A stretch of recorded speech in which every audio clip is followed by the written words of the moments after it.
Today is September 8, 2021. My name is Rob Carr of Kalamazoo Right to Life, and this is Pro-Life Week. Well, we all know people who have said things that they really don't mean. I mean, how many times in the heat of a moment, when you're arguing with your spouse or a friend, you say something that you really don't mean. And then the second you finish saying it, you regret it. Because you know it really wasn't true. It was just the heat of the moment. And other times you may say something that's untrue, but that's based on ignorance or misunderstanding. It's not completely your fault. But then there are other times when you'll say something and you know it's not true. Well, this brings me to President Joe Biden. It's funny how we always seem to be heading back toward our president lately. But a few days ago, Joe Biden made the comment in response to his opposition to the Texas heartbeat law that took effect. He said that he no longer believed that human life began at conception. Well, that's an interesting idea, considering the fact that Joe probably has believed that life begins at conception his entire adult life. So for 60 years, he's been saying, egg meets sperm, bam, new life begins. Well, doesn't happen anymore in Joe's worldview. So why did he change? Why did he change his opinion on human life, on the science of when human life begins? I'm convinced it's because of pressure. Pressure from the pro-abortion people in his own party, pressure from the feminists who have taken over the Democratic Party in many respects, pressure from people in the media who are pro-choice ideologues. And it's just very disappointing that he doesn't have the courage or the gumption, the fortitude to stand up to them and at least say just the basics.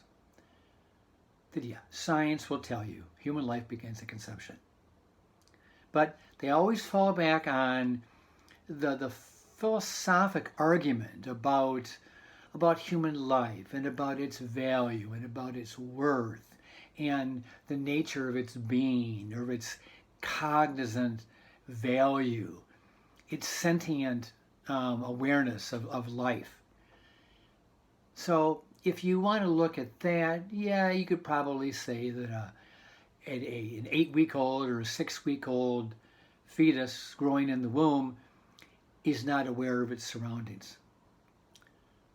But the fact that they're not aware of their surroundings does not negate the fact that they are still members of the human species. They are still humans at an early stage of development.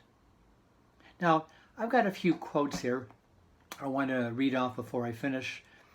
Back in the 1850s, the big issue was fetal quickening, when a woman first detects the baby move within her womb. And actually, until fetal quickening,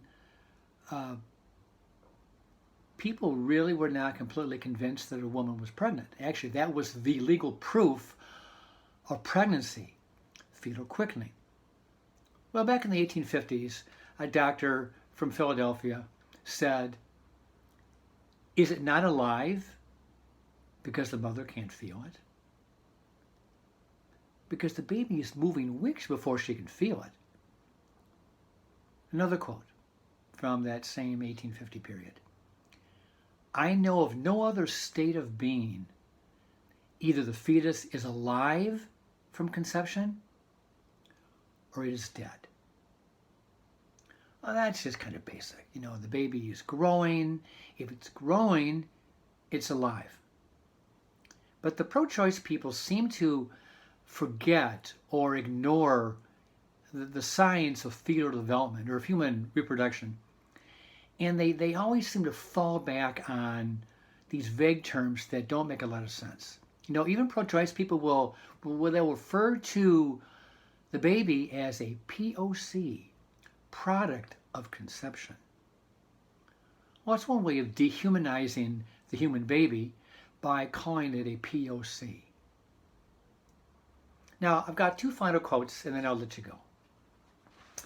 In the late 1960s or the 1970s, two different law professors, pro-life professors, made comments about the unborn child. And one said, "The unborn child is a human being, and it is difficult to conceive of a human being who is not a person." The other law professor said this, "I know of only one test for humanity. A being who is conceived of human parents and is potentially capable of human acts is human." So I'll just let you go with this thought. Human life begins at conception. Science bears it out. And even though our president no longer believes it, I do believe deep in his heart, he knows what is true. He knows the truth. But he can't say it anymore because his party demands that he not say it. And that's a tragedy, that an entire political party has been so captive to the pro-abortion mentality, that worldview, that they cannot see the reality that the baby in the womb is a human being and deserves the right to life. With that, I'll let you go. See you next time.